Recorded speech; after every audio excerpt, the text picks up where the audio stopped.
Welcome to the Independent Artist Podcast, sponsored by the National Association of Independent Artists. Also sponsored by Zapplication. I'm Will Armstrong, and I'm a mixed media artist. I'm Douglas Sigworth, glassblower. Join our conversations with professional working artists.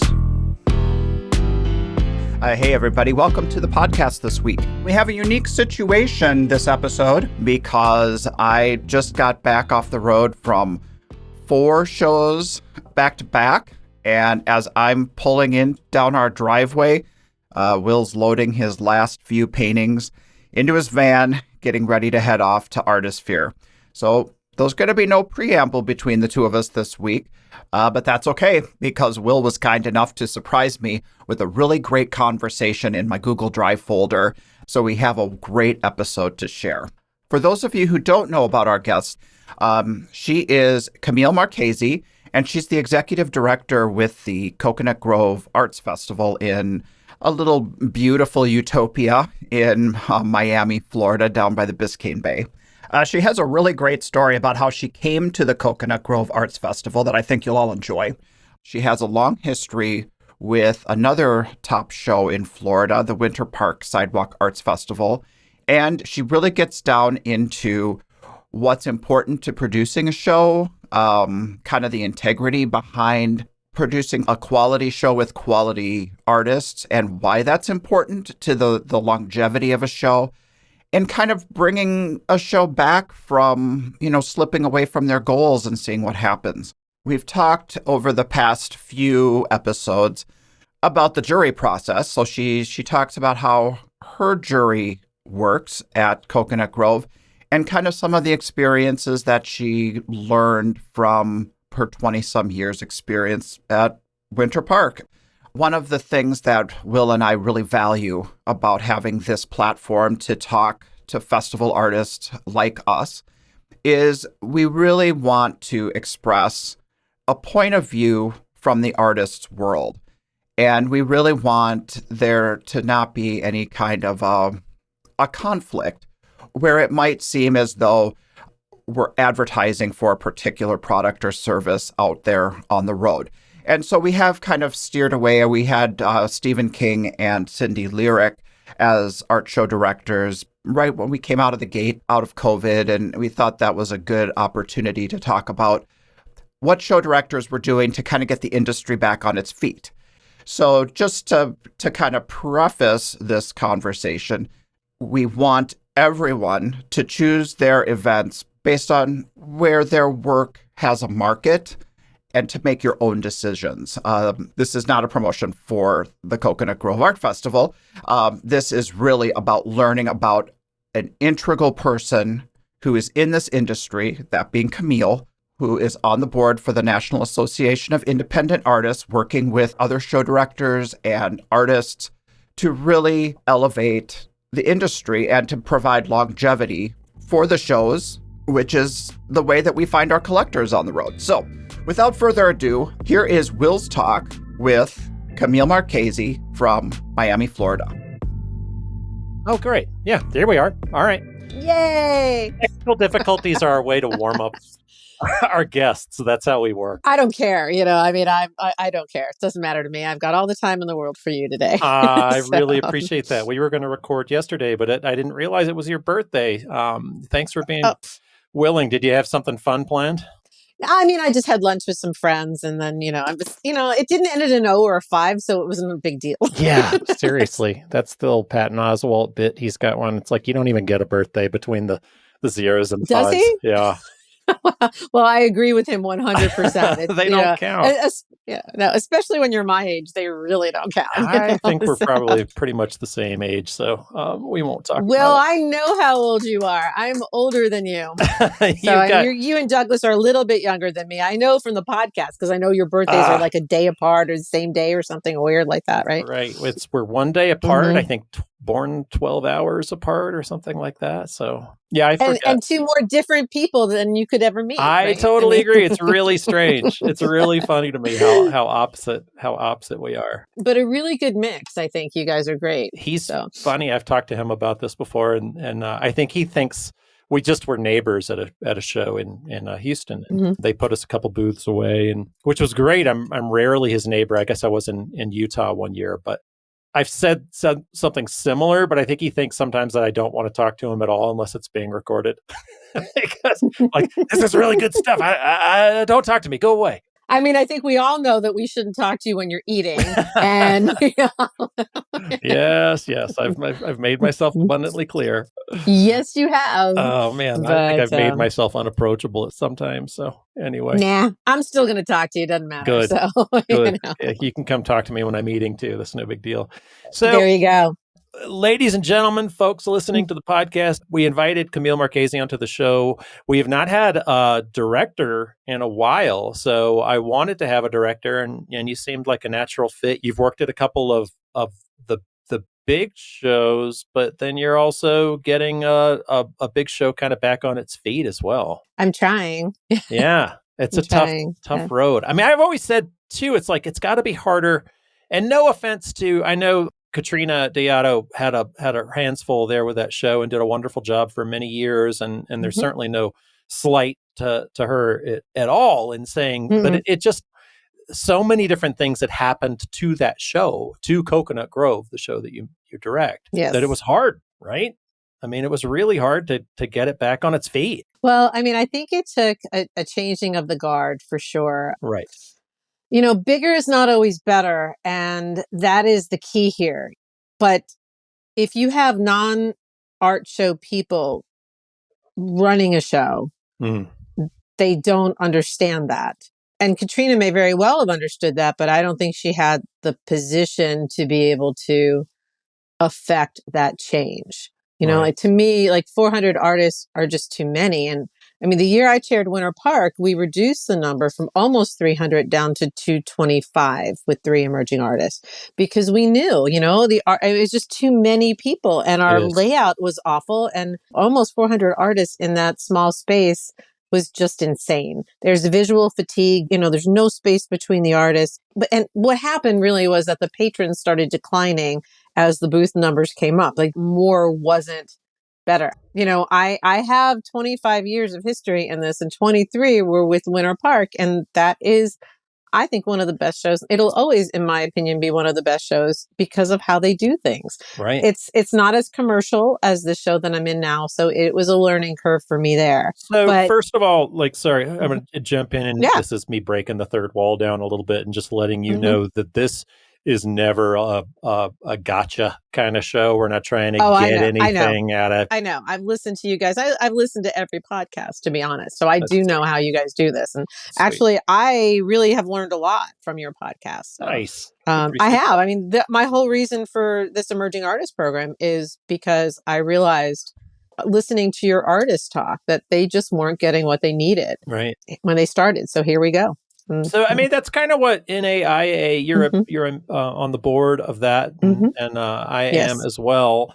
But it's kind of like, that's why we do this. It's like, well, we want to try to, like, this show is kind of why we're doing this too. It's like where show directors and artists meet, kind of breaking down that wall and seeing that we're not so different, that nobody is the enemy necessarily. It's that's why we're doing this, right? It's really true. I mean, for years when I was with Winter Park, people would call me and say, you know, I'm hesitant to tell you this because I don't want to be blackballed. I mean, we don't blackball people. I mean, I might blackball somebody I know as a buy-sell, but I mean, we should be working together. And I mean, we can't bend and give you everything you need because it's still a business and we still have to, you know, account for the money, but we should try, you know, and I felt like we really did that well in Winter Park, and I'm trying to get us, I'm trying to get, you know, and I think the Grove has come a long way in a short while.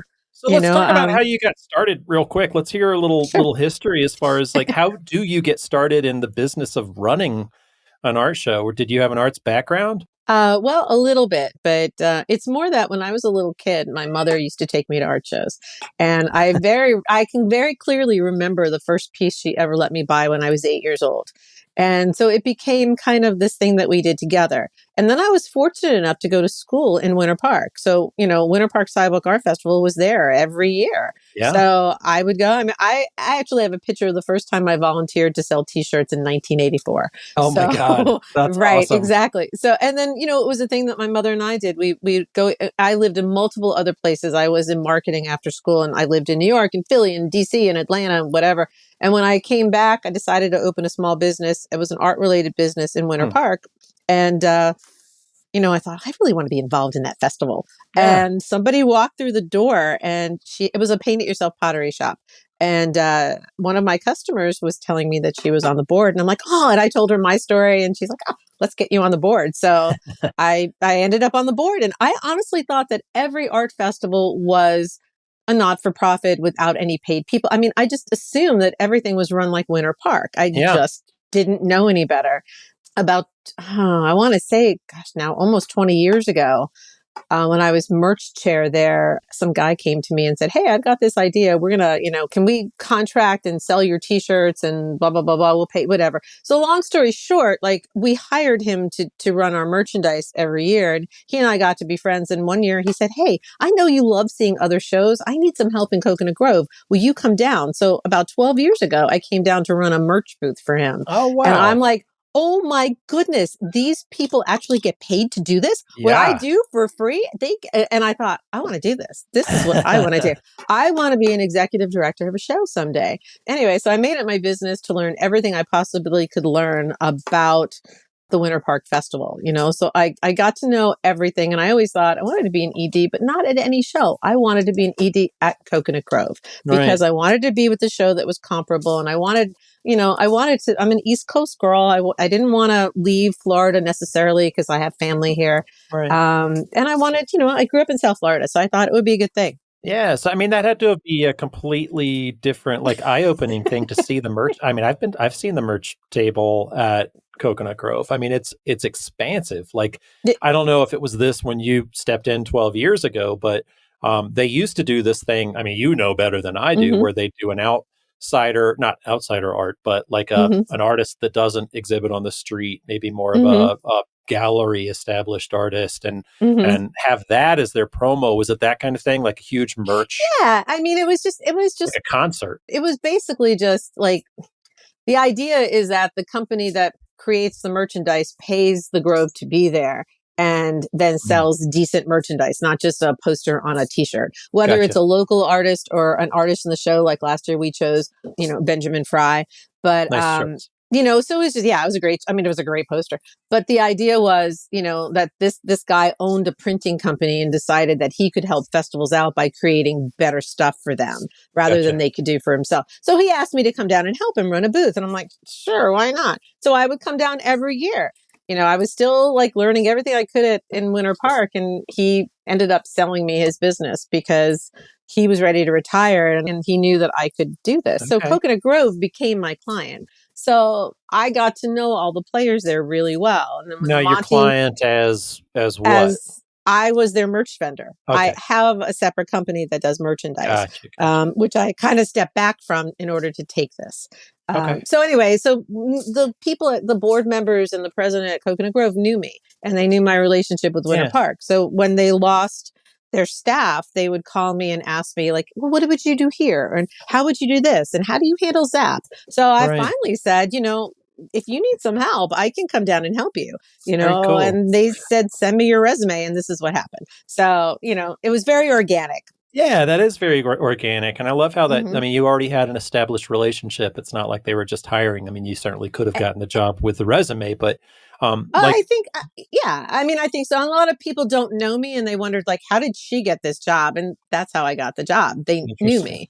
Yeah. Because like behind the scenes as artists, we all knew who you were through Winter Park, but so it seemed like a natural fit. And I don't want to gloss over the Winter Park portion of your career too, because that's kind of how you cut your teeth. But kind of the main part too that I want to talk about is Coconut Grove. But I'd love to get a little background as far as what you did with Winter Park and how something like you were talking about, how that you feel is your favorite, and best show in the country. I mean, it really is. It's certainly everybody has a different top 25, but it's a great show. I've been to other shows. I'm going to other shows, and there are some phenomenal shows out there. Winter Park will just always be near and dear to my heart because it's where I learned everything, And were you executive director there? You were on the board. How did that work? Winter Park is an all-volunteer board, and we rotate through committees. Gotcha. So that's how I was able to learn everything I needed to learn for here.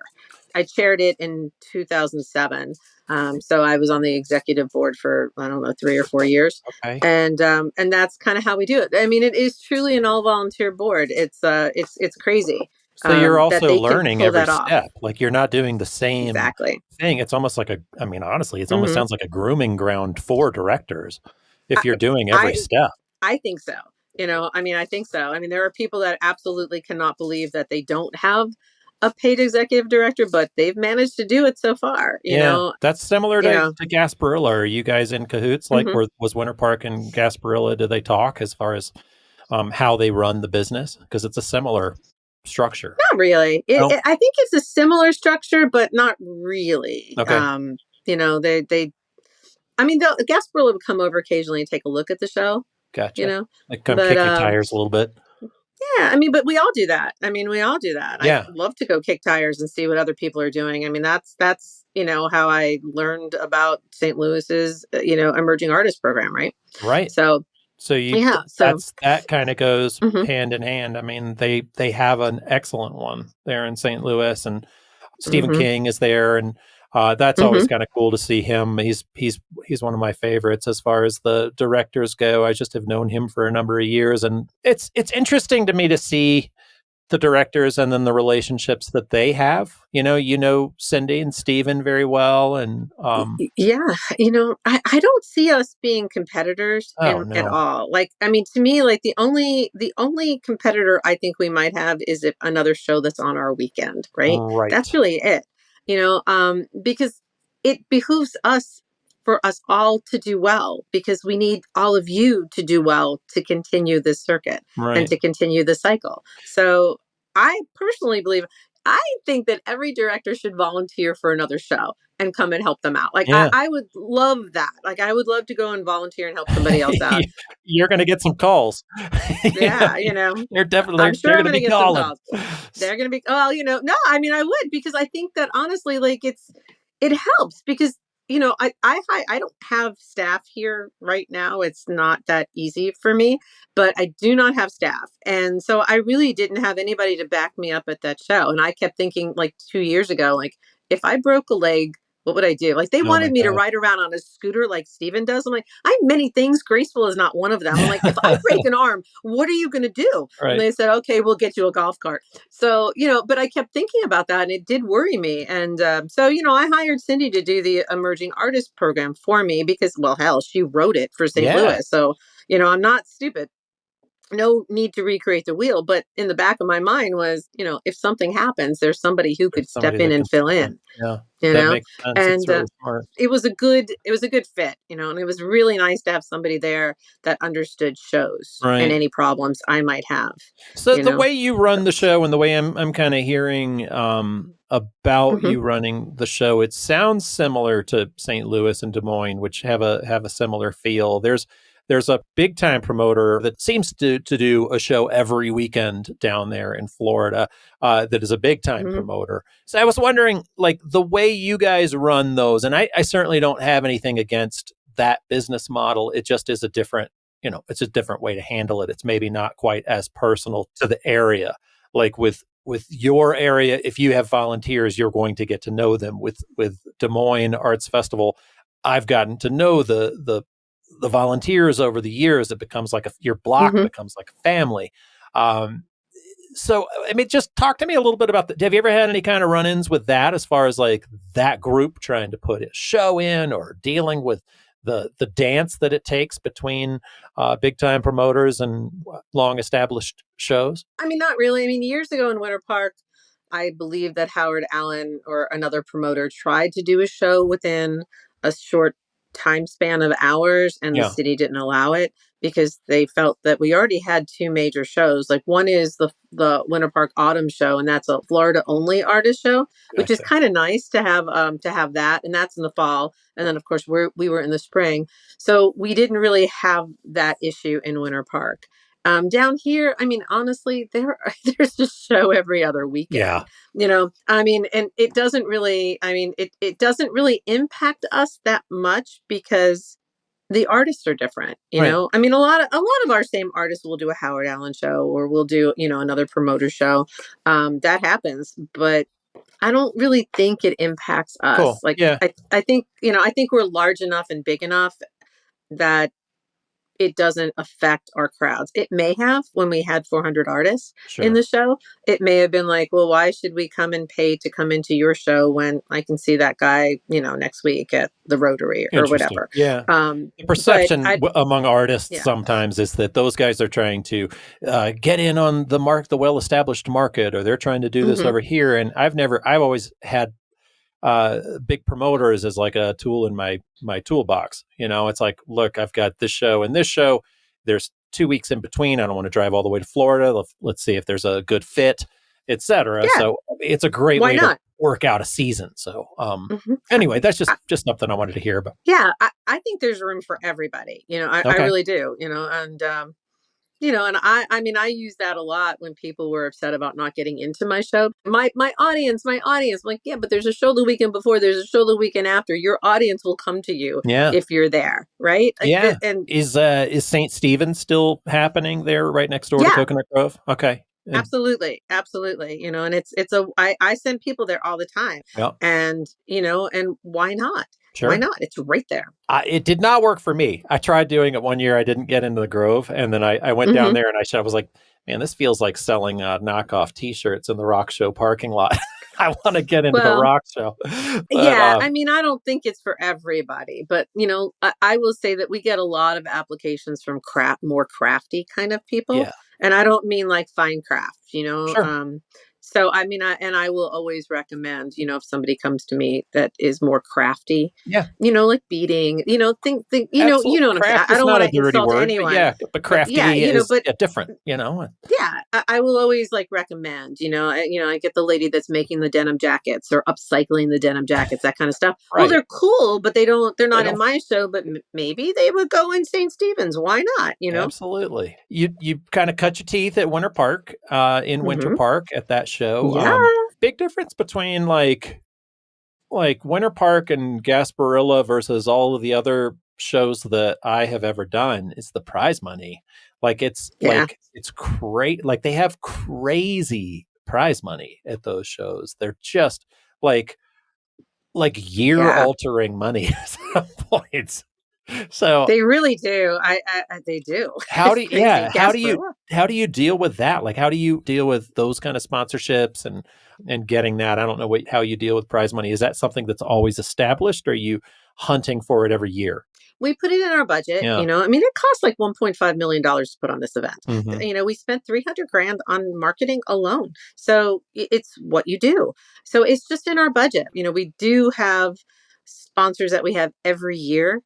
We have hired somebody to specifically go out there and get our sponsorships for us, which I think helps a lot. Because I mean, I'm so new to the area that I don't know all the power players down here. Right. And we do have a president who's been established here for years that is instrumental in also helping us retain some of those sponsorships. Okay. So that's how we do it. Yeah. And is that somebody, an outsider, or somebody on your staff? Years ago, when the executive director left, they hired a man named Monty Trainer, who is kind of infamous here in Miami.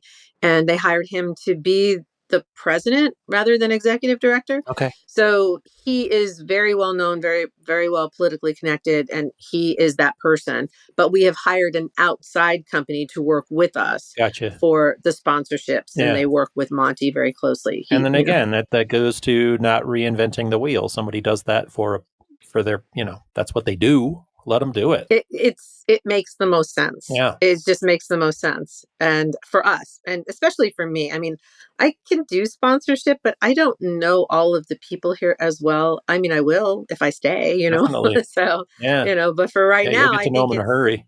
Yeah, I am getting to know them all in a hurry. It's interesting. Yeah, I'm sure it is. So that's how we do it. I mean, our prize money isn't near what Gasparilla and Winter Park No, is. but it's substantial. It's not nothing. No, but I think it's a draw. I mean, Florida is, it's a hype for a lot of artists. Absolutely. And I know the shows in the Midwest generally don't have as much prize money as we do. And and one of my survey questions always is how important is prize money? And it's usually about 30% that say it's very important. I'm glad that we have it, Absolutely. but we also give an equal amount to scholarships. And that's really important to me. Like last year, we gave away $55,000 in scholarships. Wow. This year we have, we're trying to do the same. I'm trying to get us a little bit more so we could maybe do 70, but that's important to me and it's important to the board. So that's really exciting. And I don't know, it helps make the event a community event as well, which I think is the difference between, promoter shows and once a year events. It makes it more part of that community. So the people that are coming out to it, they're all bringing people back year after year. And I think that helps build something special. I think so. I think it is definitely a community people. It is. We have a local family that gives 2 awards, one glass award and one jewelry award every year in memory of their mother. Right. Oh, that's and nice. It's wonderful. And when I talk to this woman, she takes such ownership of the festival. She's never been on the board, but she is so passionate about the festival. And, you got to love that. So I think there's the difference between a promoter show and a show like ours. Absolutely. Like a true nonprofit. Yeah, definitely. Because you just don't have the promoter show doesn't have the energy because they've got another one in 2 weeks or what have you. It's no knock on them. It's just a different business. It's a different business model. That's all it is, and it really works well for them. And I guarantee they're going to be able to retire and have a much better IRA than I am. But it's all good. I just had a talk with my financial advisor before we started talking. I was like, I'm shaking. I might have to tell Camille to like an out talk. I know. Trust me, I haven't finished my taxes yet. God! I can grow everything but myself, so it's all good. Yeah, exactly. We'll be right back. This episode of the Independent Artist Podcast is brought to you by Zap, the digital application service where artists and art festivals connect. Hey, Douglas, do you remember what it was like before Zapplication? Are you talking about back in the day when we applied with slides and red dots at the bottom? I don't actually know what you're talking about because I'm not 70, Grandpa. Oh. Anyway, it's nice not to have to do that again. I remember Cindy Lyric was just talking about slides. And Cindy Lyric said you could imagine it how it's supposed to be right side up and turn your head on the side. Yeah, that is not Zap's tagline. Imagine it correct. It's just always the right way. We want to send out our thanks to Zap for sponsoring us this week. There has been a lot made of the jury selection and the jury process over the last, I don't know, entirety of my life, I guess.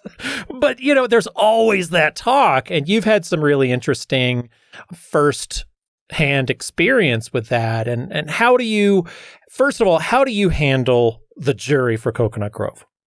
Last year was the first year that I handled it on my own. The year before that, they had a board member who'd been doing it for many years, and they did it locally. Gotcha. And was it done exactly the same way every year? Like they kind of handled it? Pretty much. And it was local people, local jury. But I really disagree with that. Like, I feel like you have to have outside expertise. Like in Winter Park, maybe because there are so many, believe it or not, there are so many amazing artists in Orlando. Well, that, right? I mean, you've got the Whipples, you had Matthew, you had the Smiths. I mean, there are so many amazing artists in Orlando. We always picked our jurors from outside of Florida. Okay. Specifically, so that no one could say that they were prejudiced for or against the local artists. Interesting. And that's even above and beyond what a lot of shows that I do or I respect and don't do. That's different even and more, has even more integrity, I think, than not maybe more integrity, but you definitely are getting more nitty gritty and being more particular. It's based in integrity. Prior to my years with Winter Park, there had been some sort of a rumor that the jury wasn't as fair and balanced. So this is why they did that. And they spent a lot of money bringing in jurors. I felt that we needed to repeat that here. The only way I could do it, because my budget is very small for my jury, we went to a monitor jury. Okay. And I could have people from across the country. Sure. And I felt very strongly that I needed to have a few show people in, because there's so many buy-sell that apply. Right. And cheaters. They look really good. Yeah. Cheaters. They look really good in the applications, right? And I could weed them out myself, but I'd rather my jury do that. I'm not going to let them slip through. Right. But, I spent a lot of time trying to figure out who these people are. Of course. But I can't, I don't know them all. I can't figure it all out. So I think it helps to have somebody that has been to the show, that has seen the garlic grater. I think sure. That's important. So, I've got quite a bit to add to this and up close and personal experience, especially just recently through my wife jurying St. Louis.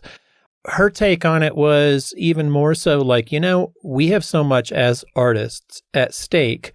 It has an awful lot of our careers involved. I've been cut myself from my favorite shows, my best shows. I don't get in. We all have experienced that as artists, but as an artist or a peer juror, the way it matters, especially to an empath like my wife, every single cut hurts her to the core. She's like, oh my God, this artist that I've admired my entire career, this colleague of mine, I got 3 no's to my 1 yes, or 4 no's to my 1 yes, and she'll fight for them what she can. But at the same time, it's to us, it matters. And the argument on that is a loud argument, but to be brutally honest, I think it's a very minority, squeaky wheel kind of argument. I think the artists in the business know we have to have these peer jurors. Well, I also think, it's a matter of integrity. And it's a matter of choosing jurors that have integrity, and I can tell you that the jurors I chose last year and the jurors I choose this year will have integrity, and that can be debatable, and I can give you examples, but I choose not to, because I don't want to call anybody on the table, but I can tell you that I know, there were particular artists that a couple of jurors didn't like, but their work was still so good, they got a 9 out of a 10. Absolutely. So I know that the integrity is important. To me, if you question somebody else's integrity and you question what someone else might do when faced with somebody they don't like, I think that speaks volumes about the person that's questioning. To me, I know how I would behave. So apparently it's projection, but I'm just assuming that the squeaky wheels would behave in an inappropriate manner. Yeah, it's always, but they're going to be the loudest and the proudest about their opinions.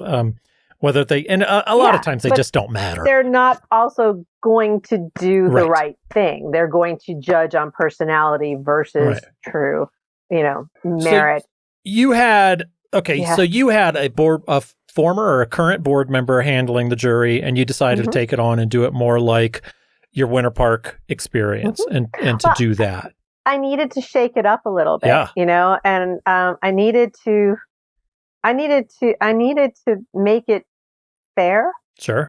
We also went from almost 400 people in this show to we had 276 artists in this last show. Wow. So that's, 120 some, artists that are not in the show. So there's a lot of factors into play here. Not only did I change out the jurying, we also had less spaces available. But I was really excited to see that we had over almost 100 artists that had never been in the show before, or who hadn't been in over 20 years. And to me, that's important.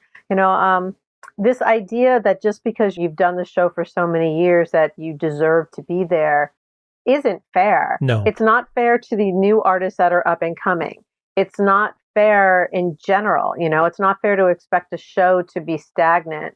I mean, I love the idea of seeing my friends over and over and over again. And I love knowing that I'm going to see certain people at certain events. But the idea that anybody should be grandfathered into a show is ludicrous. This is how we get new blood into this industry. Absolutely. We want this industry to thrive. We want it to move forward. I want this festival to be here 20 years after I'm gone, and that's not going to happen if we don't have younger people coming up and we don't give younger people the opportunity, not even necessarily younger, but new blood. And that's important. And you don't get that if you don't change your jury. Of course. That's something that I noticed and I spoke to Douglas about last time is that I felt like Bayou City or Winter Park. I talked to Clifton about that too. He was my neighbor and he said, have you noticed, does it feel a little bit like there's a changing of the guard? And that was interesting to hear from an artist of his caliber, a constant award winner. I mean, he's one of our rock stars. And to hear that kind of thing come out of his voice, I'm like, yeah. And, me getting rejected from my favorite show this year at Fort Worth just makes me want to kick my own ass and apply with some new stuff and see how I can tweak my work, how I can make it better. And does it hurt? Of course. And I know it hurt for the other folks that didn't get juried into one of their favorites. Of course, it always hurts, but it's horrible. Yes. And it's like hitting that button that afternoon is the worst thing I ever have to do. Right. Sending out those rejection letters. I hate doing that. But I also know that I don't have a choice. You have 900 people applying for 240 spots. Right. And if you're lucky, half of those 900 you could see at your show, which makes it really hard to cut the fat. Yeah. And that's the problem too. So I mean, I tell people all the time, even if you're waitlisted, it's still not an honor, but I mean, you're up against some serious competition when you're applying for some of these shows, right? Yeah. So and another little bit of insight on my wife's side, sometimes the jurors that you get to the wait list, you just run into a difference in opinion. And sometimes the wait list is the best that you're somebody who likes it's not a personal thing, but approves of your vision and sees your vision and sees what your craftsmanship is all about. Yeah. They can get you to the wait list. Then you're like, okay, well, maybe it's just, it's to fate. Maybe the wait list is all I can do as far as this particular jury, because sometimes it just doesn't work. It doesn't. And, we do it a little bit differently. We don't, St. Louis has rounds and rounds and rounds. Right.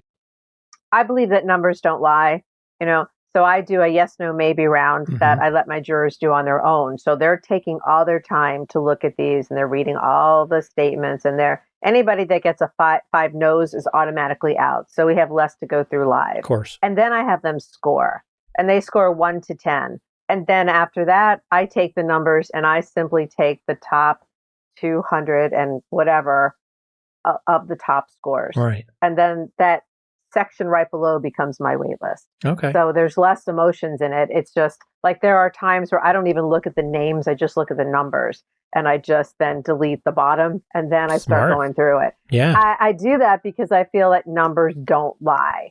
And that makes it, there's no debate. There's no we need this many. I don't care. I mean, I do want it to be diverse. Of course. But I don't care if it's 45% 3D and, 65%, whatever. I'm saying the numbers wrong, but you know what I mean? I don't care if it's that balanced 2 and 3D. I care that the art is such that you would want it in the show. Interesting. So to me, that's more important than that I have 20 watercolors and 40, I'd rather them all be the best. Now, obviously, if I went back and looked at it and they were all like one media, that would be something I'd have to consider. Right. But that never happens. We know that never happens. Do you ever run across a juror who's trying intentionally to throw it and is giving quality work ones and just so that they have a bigger say? Because I've heard rumors about stuff like that. I've seen that, but not under any jury that I've run. But nice. I have seen it. Okay. Because you can tell, you can tell. I almost think that there happens. Ought to be, like, you take artistic integrity, originality, how you carry it through, overall vision and presentation, right? Yeah. Those are your things. And if you judge them on those, then it's like, okay, Jay Long, Jay is the last artist that I spent a long time talking to. He's my across the street neighbor at Fiesta down in San Antonio, and I love the guy. So we had some really interesting conversations about a jury, like you might not like Jay's vision. You might not like my vision, okay? Right. Jay and I both have a pretty similar background. We were both trained as illustrators, so I don't mind speaking to his experience a little bit. Jay is an award-winning illustrator, fine artist. You cannot have a jury give him a 1. Like, there's just no 1s for Jay. It's like if you're judging it on those 5 aspects, there's no 1s. How are you going to look at that and call it a 1? So that's where people start to get upset. And you're like, well, what the hell are you looking at? It's like, it may not be your style, but it's a trained vision and it's well pulled off. Yeah. I mean, when I've juried a show or two, and of course. There are things that I don't particularly care for, but I can still, like, I wouldn't want them hanging in my home, but that doesn't mean that they don't deserve an 8 or a 9. Right. I mean, you have to set your personal ideas and likes aside. And that's one of the directions that I give my jury. Right. You have to put your personal likes and dislikes aside and look for artistic integrity and artistic excellence, really. At the excellence. And that's how you end up with I do like I appreciate the way St. Louis does their show. I definitely do. But I feel like that's just too much of a burden to put on the jurors. I like the idea of just, you score them and I'll take it from there. Okay. And I don't change scores, I mean, I'll go back through and it's never happened, but if I found the garlic grater had gotten a high score, I'm going to make sure that doesn't happen. Sure. But I really do stand by my jury's results. I had a couple of unhappy artists last fall pretty much say, well, you're the director, you can do whatever you want. Most directors hold a few spots. Well, I don't do that. Yeah. And I won't do it. I stand by my jury because I like all of you. Sure. And it's interesting to hear how you run yours versus how I know some others run theirs. And and what you're speaking to on St. Louis is that there are rounds where you get to then debate and talk about. And I do think that that's an interesting aspect to their jury, where they do get to come to, okay, here's this, let me explain what you're seeing here, whereas, okay, you may not have known, you may not have read the complete artist statement, you may not have seen the fact that this is a kinetic sculpture, because there are only stills or a kinetic photograph almost. We do that during the rounds. Okay. I mean, we read every statement and I allow my jurors to talk about things while they're going through it. Okay. But we just go through it those 2 times. And it's mostly because that's how we did it in Winter Park. I mean, I won't lie. I mean, that's how I did it for 23 years. That's how you cut your teeth. That's how you learn the business, and it worked. Well, exactly. And we had those jurors in Winter Park. We brought them in. So we had them for 1 day. So that's how we did it. And the luxury of having jurors for a few days is not something I've ever had before. So that's why I do it this way. And it works, though, because numbers don't lie. And we also give them a chance to talk about it during the first round, like during the only real live round. So, I mean, it took a lot longer. It took us probably 20 hours to go through, I think, about 700 applications. Yeah. So, that round took a lot longer, but it worked. I think you come up with the same things, ultimately. Yeah. So that seems like that's a huge kind of roadblock almost in putting together a show. It seems like I know some shows, I don't know when you announce, it's been a couple of years since I've done the Grove, but I know there are a couple of shows that are out there that are like on Friday afternoon, 5:00, right as they're leaving the office, they'll be like, and synth, let's go get drinks. Yeah. I don't do that. Okay. I know who you're talking about, and I understand that. But totally. I get it, but I also do space assignments at that same time. Like our space assignments are first come, first serve, right? So when you get that acceptance, you're going to immediately tell me, you're going to immediately accept and tell me where you want to be. And that's how I'm going to log your request, like first come, first serve.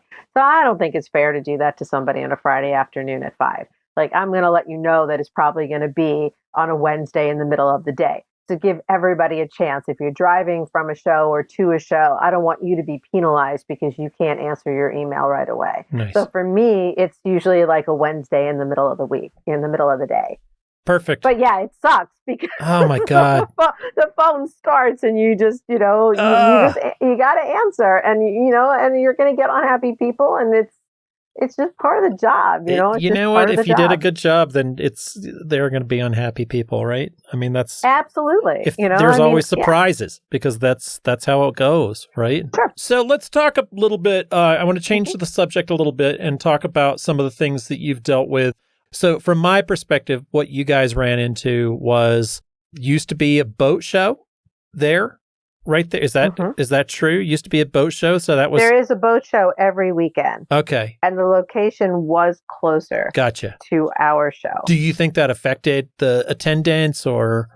I think what really hurt us more than the boat show was that we started to increase the number of artists in the show. Gotcha. I think when you have a show like ours or any show, you're not probably going to get 400 artists of a certain caliber. When you have 400 artists, you have to take some shit that you didn't want to put in your show. If you're just filling out if your budget is relying on 400 booths, and that's part of your budget, then you've got to take some stuff. You're like, okay, well, if you want to have your quality, if that's what you're trying to say, but if you want to have your quality be of a certain level, you can't have that many because you don't have that many applicants. And so I think that's a trickle down thing.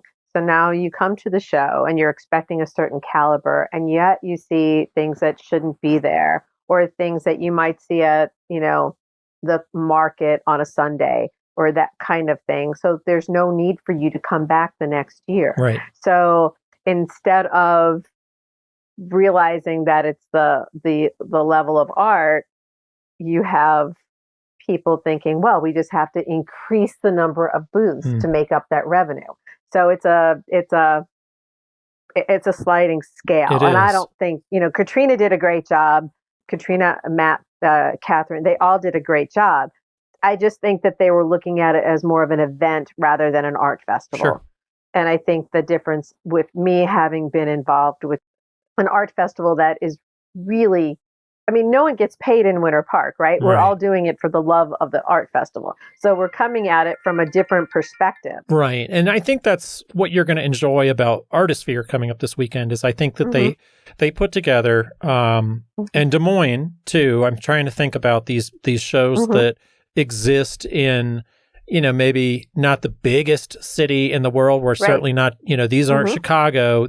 Coconut Grove is also, it's drawing, Miami's huge, but the Grove area is not.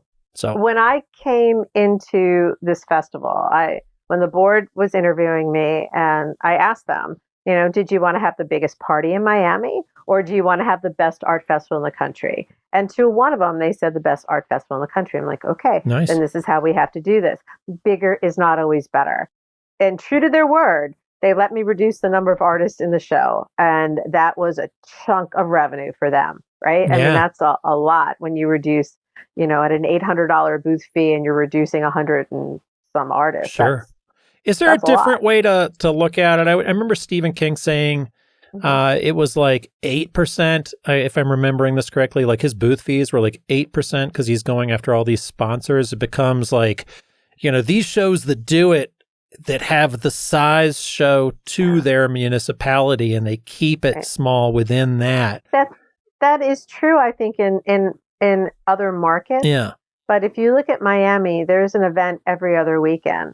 Sponsorship money is not as plentiful here. because there's so much competition. Right. I mean, I can't speak to Des Moines. I can't speak to Greenville. I can't speak to those other cities, but I can tell you that there's an event every weekend here that we're vying for sponsorship dollars. Gotcha. Sponsorship money is down across the country right now. That I do know for sure. So it's not like, and I believe that too. I would love for our booth fees to be just a smaller percentage of our operating budget, but how do you do it? Yeah. There's a limit when there's not, there's a boat show that weekend. There's a show in Wynwood. There's so much competition in the winter in Miami. I guess that's what I was asking. One tiny bit. It is ridiculous. Now they've decided that this little campground that we've had going for years, kind of under the table, they've realized it. So now we're going to have to put in lights and bathrooms, and we're going to have that permitted. So that's going to change, everything, it's always something. So yeah, it's an expensive show to put on, and our booth fees are an integral part of that. But they're not the only thing. Sure. Like, I believe strongly that your booth fees shouldn't be, they're not the bulk of your operating expenses. They can't be, we wouldn't have this show if it wasn't for you. Right. So without the artist, you don't have a show. Okay. So you reduce the booth fee size, and what else do you do to try to bring, is that it? You just let the word of mouth kind of get, hey, I went to Coconut Grove last year and the quality was great. Like I saw. You mean for the artist or for the public? I mean, we spent about $300,000 on marketing. Yeah. So, I mean, we brought in a marketing agency, a production company that has their own marketing agency, and they do a lot of our heavy lifting, our logistics, so they handle I oversee it, but they handle the marketing. And we spend a lot of money on that. Yeah. And I say that we get a qualified buyer through. There was a little thread that was going around, and I chose not to respond to it the week of the art festival about, I can't believe Coconut Grove is charging $25 at the gate. How much money are they making? Well, first of all, we don't charge $25 for every person. Kids are free under 12, and there are a lot of buy one, get ones out there. Yeah. I'd say that probably 50,000 people, maybe that many paid. But the idea behind that is that that's bringing a qualified buyer. It's not bringing the person that wants to come, and maybe for $10 you might want to come and, look around, and you'll buy a hot dog and you'll buy a margarita or whatever. But at $25, you're probably pretty serious about art. So I think that helps bring a more qualified buyer. Because again, it's not necessarily quantity, it's quality, when it comes to your patrons. Yeah. So there's that. And, and luckily, like this past year, I mean, I've heard a lot of artists say, when they didn't think I was listening, that, there wasn't a person at that show that didn't deserve to be there. And that is great to hear. Yeah. Like when you hear that makes other great artists want to apply. Yeah. I had an email from somebody recently who I met when I was visiting St. Louis, who generally doesn't do Florida shows. And we had talked about potentially using this person as a juror. And he emailed me and said, hey, instead of that, I think I'd really rather apply to be in the show. And I was like, yes, stuff like that makes me really happy. But it's that, it's going to take a while. We're not going to win a Pinnacle Award next year. Sure. It's a slow, steady climb back up, Yeah. And I'll do everything I possibly can to keep it fair for the artist, but, do what I have to do for the show. Absolutely. It makes sense. And, we hear good things and we hear bad things, but you hear some really great things too. It's just, it's nice to have you on here and talking about the ins and outs of how you kind of, you're not starting this from scratch. You've got your own history with Florida shows, the Florida market, and just having a director that kind of knows the ropes going in and taking over from something that has had its own success in the past. So, absolutely. Yeah. It's, I think the thing about shows in general is that they're going to have good years and bad years, Right. And we're not going to be able to make everybody happy. I mean, we can't, and not everybody's going to have sales in every market. And sometimes it's going to be your show and sometimes it's not. You and I both know that, a lot of times the artists that actually complain about not selling, I've seen them sitting in the back, not talking, not actually interacting with their customers, and you see that it's not, your work isn't going to sell itself. If I walk into I'm a patron, right? I go to every show, and I remember there was a particular artist I was so excited to meet, and I walked in and I could not get that artist to look up from their phone, the entire time. And I just thought, wow, I really wanted them to apply to my show, but I walked away never having met her, and it just, so, there's two sides to every story. As artists though, I feel like sometimes we bail on a show mentally, and it's hard to stay involved. It's like, okay, if I've taken it on the chin on Friday, Saturday, it's Sunday afternoon, I'm like, look, it's not my market. I'm going to see what my kids are doing. I get it. I mean, I can see that too. Yeah. I mean, that's life, right? That's in general. It's hard to get up every day and be enthusiastic when you've had 2 bad days in a row. I get that, so I do. And I know it's not like, I had 2 years ago, my first year at Coconut Grove, there was one artist who really was just so excited to be in the show, and he didn't do very well, but I looked at his work and it was lovely. Yeah. But it really wasn't for this market. Sure.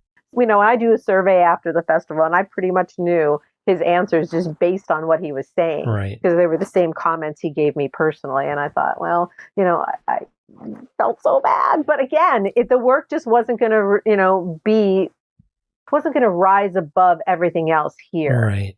Yeah. And, and sometimes it's subtlety, and it depends on how a show is, sometimes it depends on how a show is put together. If you have super subtle white on white kind of, I remember this one artist was doing this porcelain work, and they were set up next to Dakota. I mean, Dakota Pratt is awesome to have at a show, but you ain't competing with rideable bananas. You're just not going to do it.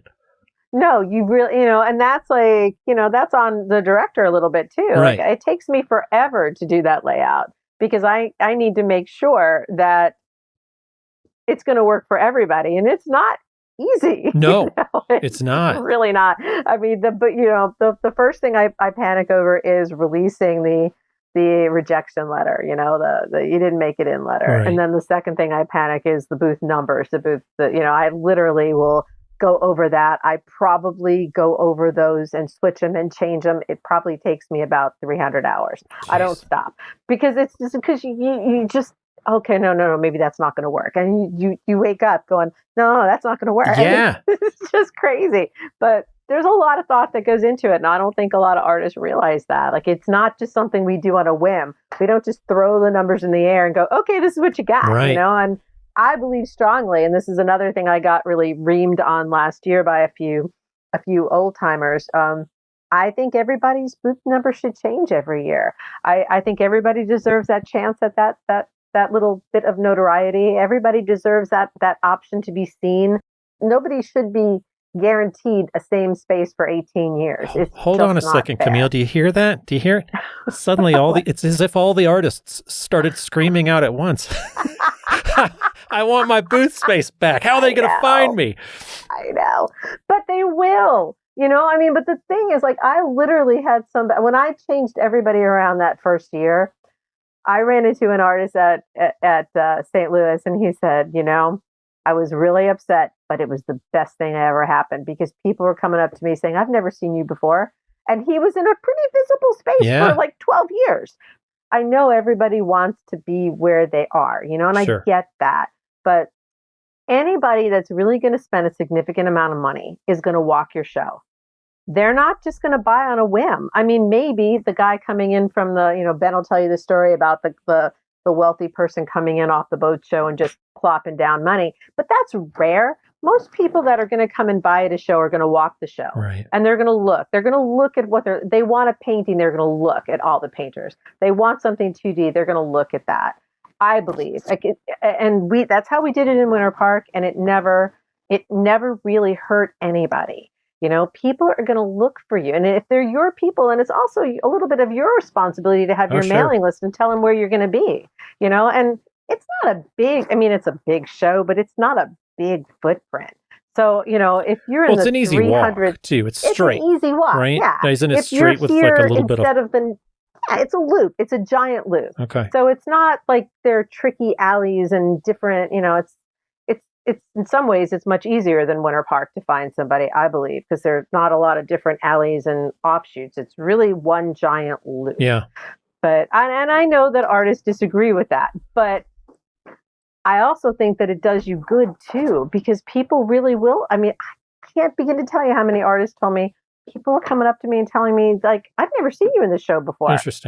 Interesting. Yeah. I mean, I get that every show. It's like, have you ever done this before? I'm like, yeah, every year for like 8 years. And yeah, I have new work, but like, whatever. But I mean, I do think that, I mean, I don't mind disagreeing with you. I love having my booth space back, but I love hearing why you do it that way too. Yeah. That's really interesting to me. Yeah. But it's like, I think as artists, it's so funny because we are known as like this hyper liberal group. Everything's kind of loosey goosey. That's the most conservative group of people. If anything changes, we just don't like it because you don't like it. Well, it's like there's a comfort in knowing exactly, like I did South Lake for the first time and pulling into this thing, and I'm like, well, I've never pulled down the street before. I don't know how this works. If you've never done it before, you get nervous. And if you have done it before, you want the comfort, you want that comfort of like, well, I know where to get coffee.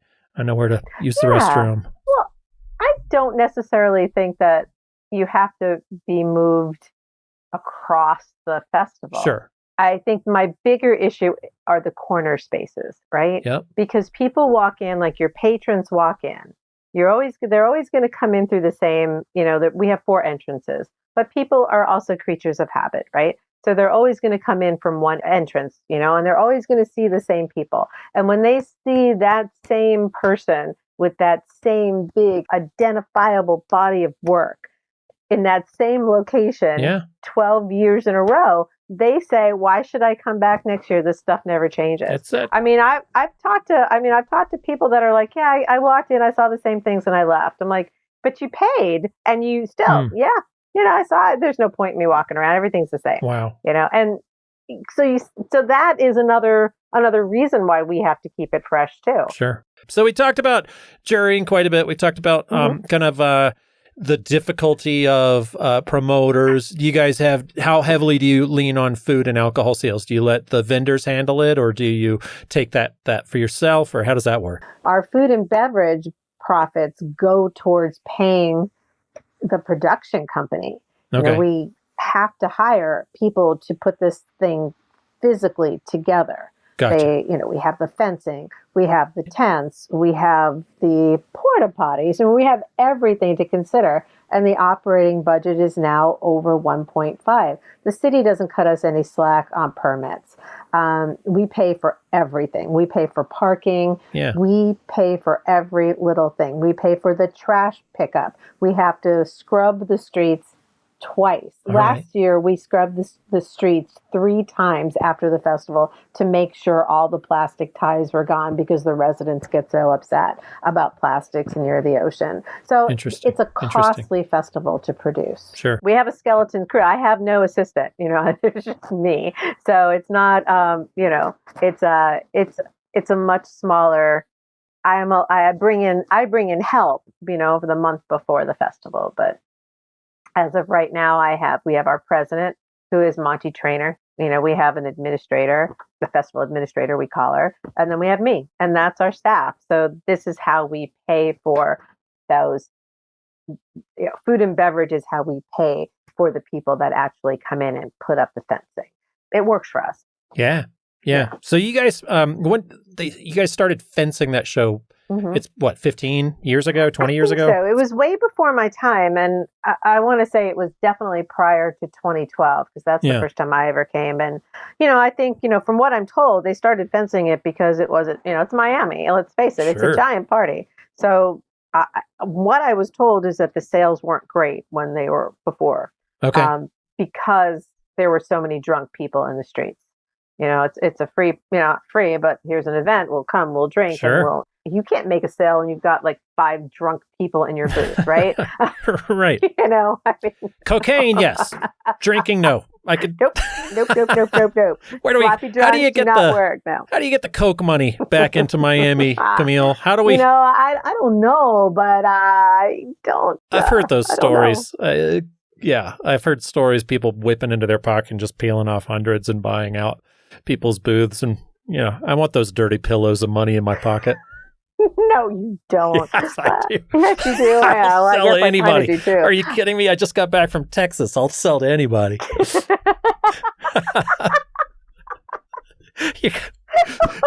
Your Amex is I can't fold your Amex. Give it to me. I don't care what your politics are. It's true. I mean, let's face it. I don't know. I think that there's still a lot of that money here in Miami. And I think it's evident with some of the people and some of their sales. I mean, not everybody that comes to my show has sales like that, but sure. I do hear some great numbers out there, and then I also hear the people that didn't cover their booth fees. So you hear that too, right? But you're going to hear that with every show. Exactly. I don't, it's funny. I don't sell that well in Florida, but I've got close friends, and my ex-wife crushes it in Florida. She does great. I'm like, great. I'll watch the kids have fun in Florida. That makes a perfect split. Yeah, it's not everybody's market, right. And I love Matthew Cornell. I've known him for years from Winter Park, right? And he was one of my judges last year because he'll never do my show. Yeah. He won't go south of Orlando, Right. He just won't. So he's like, my stuff doesn't sell. I'm like, okay, Interesting that you don't, that your jurors aren't. I think a lot of people who have the jurors do just like, hey, here's another little perk. You get a spot in the show. I see both sides, but for right now, I think it's better if I have your peer artists, not the artists that are intending to be in the show. But that being said, if I think somebody is qualified enough to be a juror and they say, hey, I'd really like to be in your show, or I was going to apply to your show, right. I wouldn't have a problem making that exception for them. Nice. I think we all kind of accept it. It's like, it's part of I get paid a lot more an hour than a jury is going to be able to pay me to take a weekend off, Sure. I mean, it's not really about this. It's more about the experience and having the integrity of a exciting show too. And saying, I think every artist should get the opportunity to jury a show, because to see that other side, it can reinvigorate how excited you feel about your work, or maybe even what you are, how you're showing it. I think that can be really, really helpful too. And also to see how much it matters. Like, there's a lot at stake with jurying a show. There's a lot at stake, mostly just how it looks and how it feels and the cohesiveness of the show and having a true vision. And then you're also going to have people like coming to you afterwards like, dude, like two out of 5 said yes, and 3 said, like, what's going on in there? And it's, it's hard, and there's a lot at stake for the artists, maybe a lot more. There are some jurors that'll get in the show and then you just get tired and just go, no. It's like, well, I can't do that. This application, it's important. It's, somebody spent $50 on it to have their work looked at, and that means something. $50 is not nothing. It's true, and I think it's very important to take your time and to do it right. And I do think it's important to have peers in there. I really do. I mean, last year I really wanted a juror on because there was that jury there was that jeweler scandal right beforehand. And I thought, you know what, I can look, and I run every image through a TinEye search, every image. It takes me forever to do this. But that's still not going to tell me when there's a photoshopped piece of jewelry. Yeah. But having a jeweler, like Carla Fox was my jeweler expert on the panel last year, and she would easily be able to tell you that. And it was pretty interesting, I mean, she would point out things like, look at that finding, look how amazing that, and that was pretty cool, I mean, and I really respected that. So I think it's important to have knowledgeable people that do shows and also have run shows. So I got lucky last year. I thought my jury panel was phenomenal. Oh yeah, you had a pretty impeccable jury. I got lucky.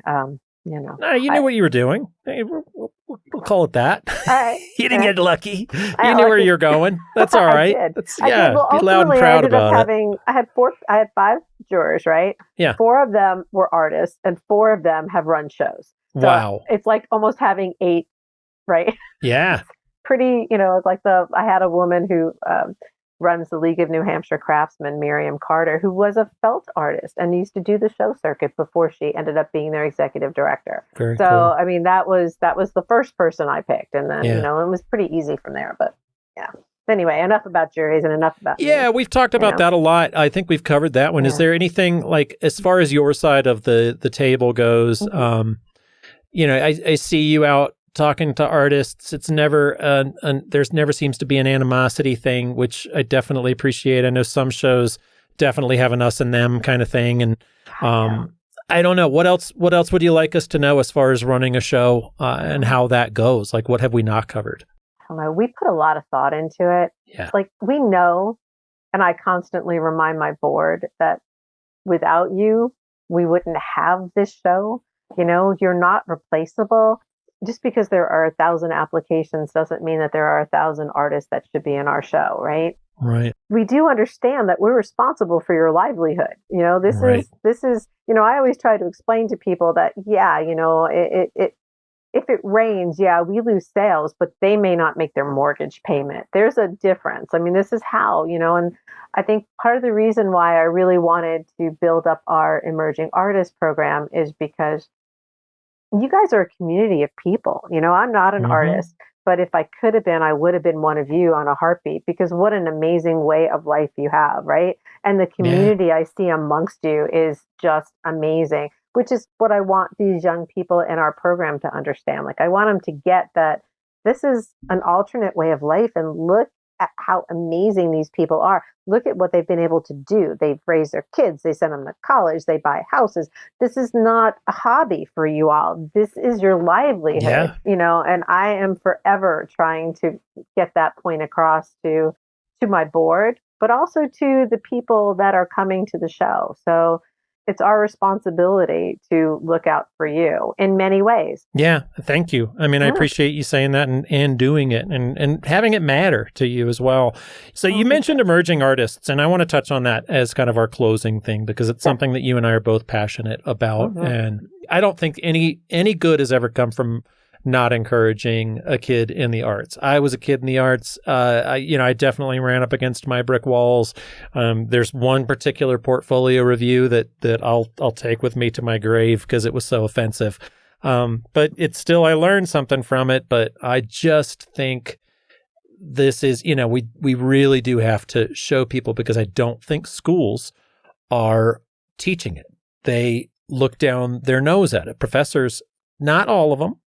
And I definitely am not ascribing to that old cliche about those who do whatever and those who can't teach. That's bullshit. But I don't think universities are encouraging this middle-class artist lifestyle that is so strong. And some, there's a couple rock stars in here that are more of an upper class, but still, how do we do it? How do you guys do this emerging artist program that you guys, it's been so successful so far? Well, I'm smart enough to know that I don't need to recreate the wheel. You know, at St. Louis, I mean, I keep talking about St. Louis, but I mean, Cindy Lyric, my goodness, Cindy Lyric developed this program. Yeah. And I went to St. Louis to check it out, and I sold it to my board, and then I was smart enough to hire Cindy to come and run it for me, because I believe strongly that there's no point in changing something that's already working. Right. But what I loved about this program, right, and what I felt was missing in my former festival, we had an emerging program, but if all you're doing is giving people a booth and telling them what to do, they're not having the best of all possible experiences, right? Like it's like you're just letting them flounder there on their own, and if they don't catch the fever, like I consider it like catching the fever. If they don't see the benefit of having you all as mentors and equals and friends, it's not going to be something that you want to continue doing. Like, I had a girl reach out to me, one of the emerging artists that we picked this year.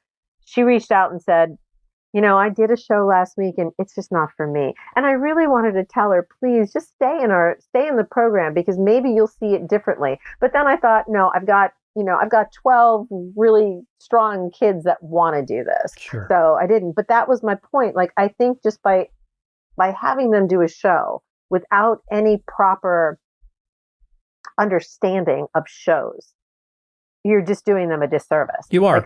I love that it's a 2-year program. And these kids, I mean, they were so excited. On Thursday, we have an artist panel. And we have Evan Reinheimer, my gosh, he did 2 YouTube videos about it. He's so was great. He is so amazing, right? And so I'll jump in panels. And say, Evan Reinheimer, his YouTube channel, we'll have a link to that, but invaluable information for old timers and beginners. He's a fountain of info. So.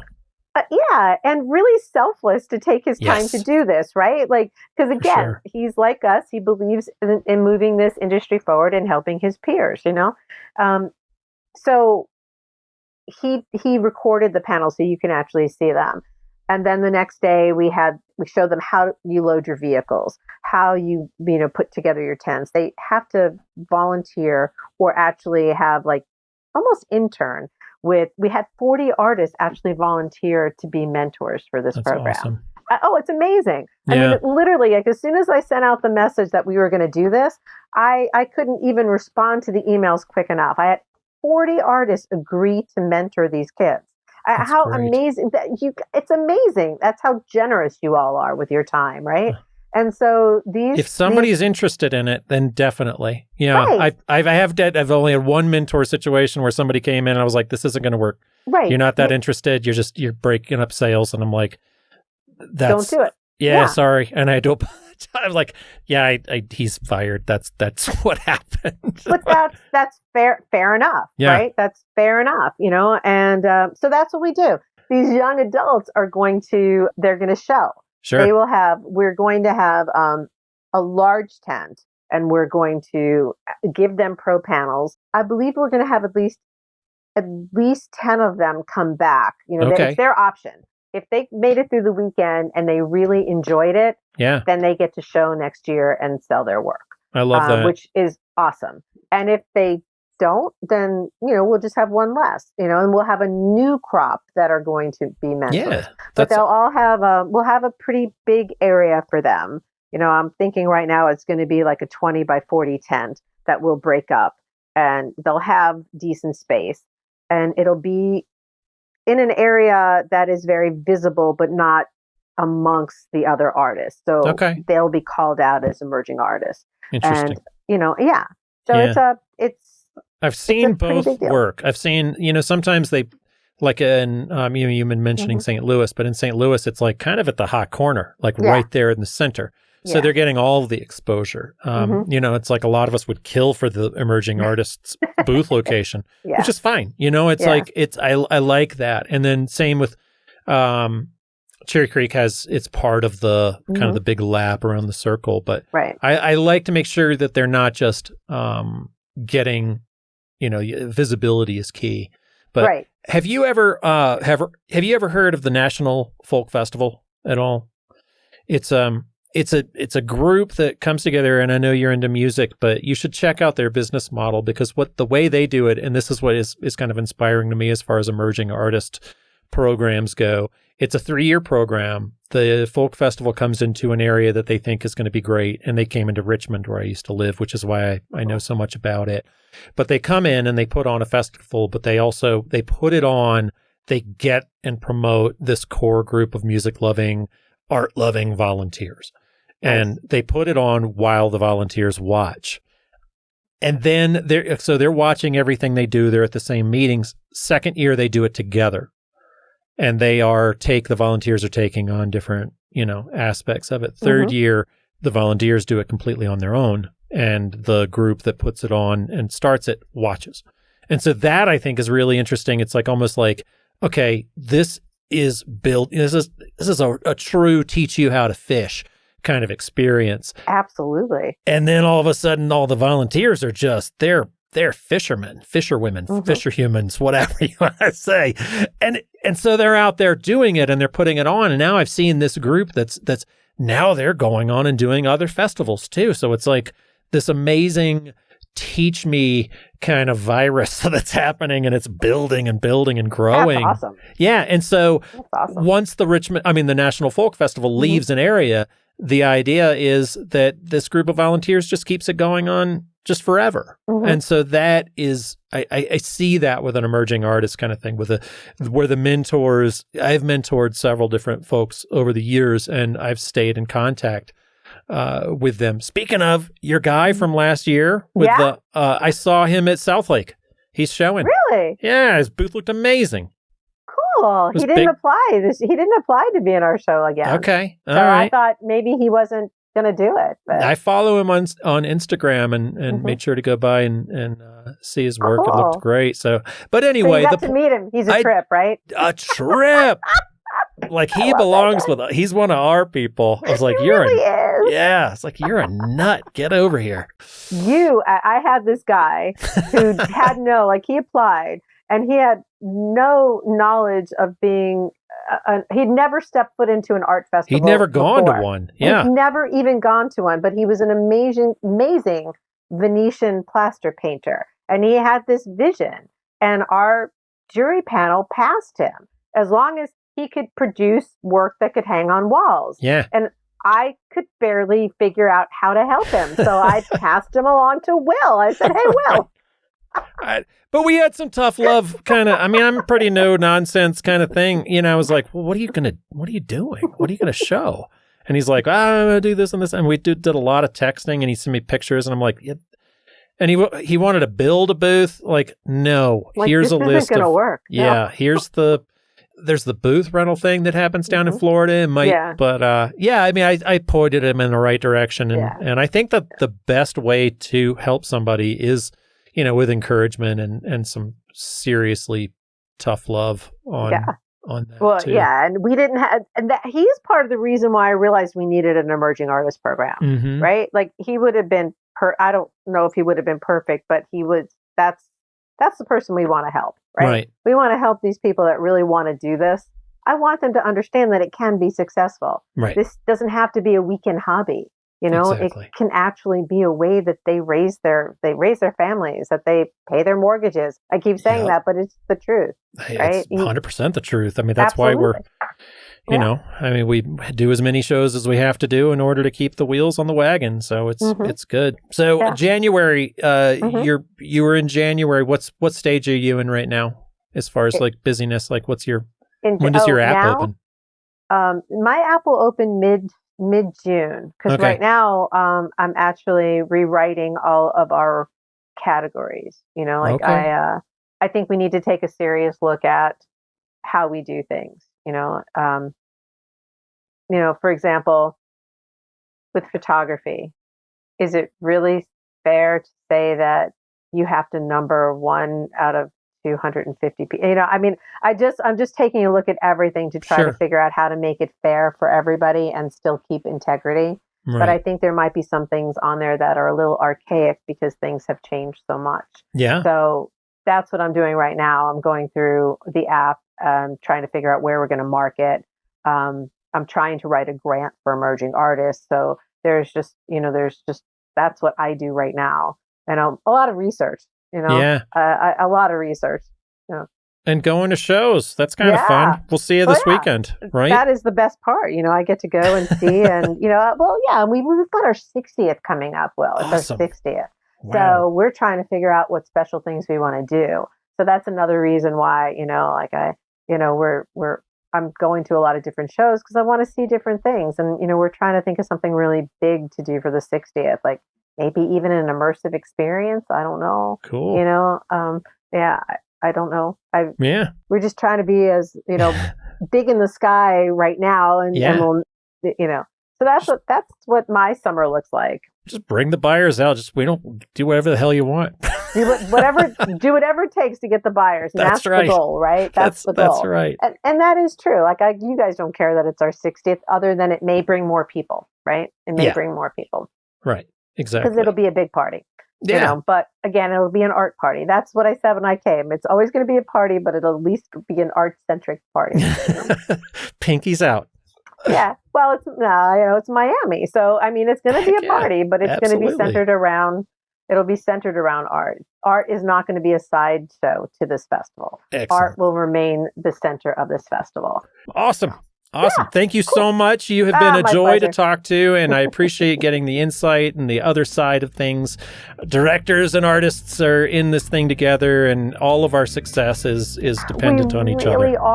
We really are. And I think that's the one thing that I would take away from this. Well, thank you. Thanks for your time and for caring. Yeah. Always. We'll see you soon. Absolutely. I'll see you this weekend. All right. Thanks again. Drive safe. Thank you. Bye, Camille. Okay. Bye. Really great conversation you guys had. It was so awesome to hear that other side of the story. You know, the what goes into producing an event, the decisions that get made that we don't always like as artists. Like, for example, mixing up the booth layouts and where we get seen and our visibility. I agree with Will. I did scream at at my monitor when Camille made that statement. But I understand that point of view, the point of view that the show has to be fresh every year. You know, we can't reproduce the same results year after year after year. That shaking things up is an important part of this business. And if we were left to our own devices, I think us artists would try and recreate the wheel every year and go to the same events and be in the same spot and hope for the same results. And thank you, Camille, and thank you, Will, for getting into those topics and learning about the other side of the industry. Well, this has been a great week, and I really appreciate everybody tuning in and listening. We've got some great conversations lined up coming up here in future episodes. I am planning on a conversation here soon with Erica Iman, who is on fire currently. She's been winning awards, and just really excited to sit down and talk to her about her process. She works in different mediums, so it is kind of cool to have conversation with her about working both as a 2D artist and a 3D artist in different mediums. So look forward to that. And I also have planned a conversation with a couple of Zachmans. So that'll be a fun convo to talk to senior and junior. We get to talk about kind of the generation of artists, the passing of the torch, and what that looks like. So stay tuned for that. I know Will has a conversation lined up here with David Mayhew, a photographer, a storm chaser photographer. That is going to be an exciting conversation on some of the stories that he can tell us from capturing his work out there chasing down those tornadoes. So again, thanks for listening this week, everyone, and be safe out there and have some great shows. We'll talk to you later. Bye-bye. This podcast is brought to you by the National Association of Independent Artists. The website is naiaartists.org. Also sponsored by Zapplication. That's zapplication.org. And while you're at it, find us on social media and engage in these conversations. Be sure to subscribe to this podcast to be notified when we release new episodes. Oh, and if you like the show, we'd love it if you would give us your 5-star rating and offer up your most creative review on your podcast streaming service. See you next time.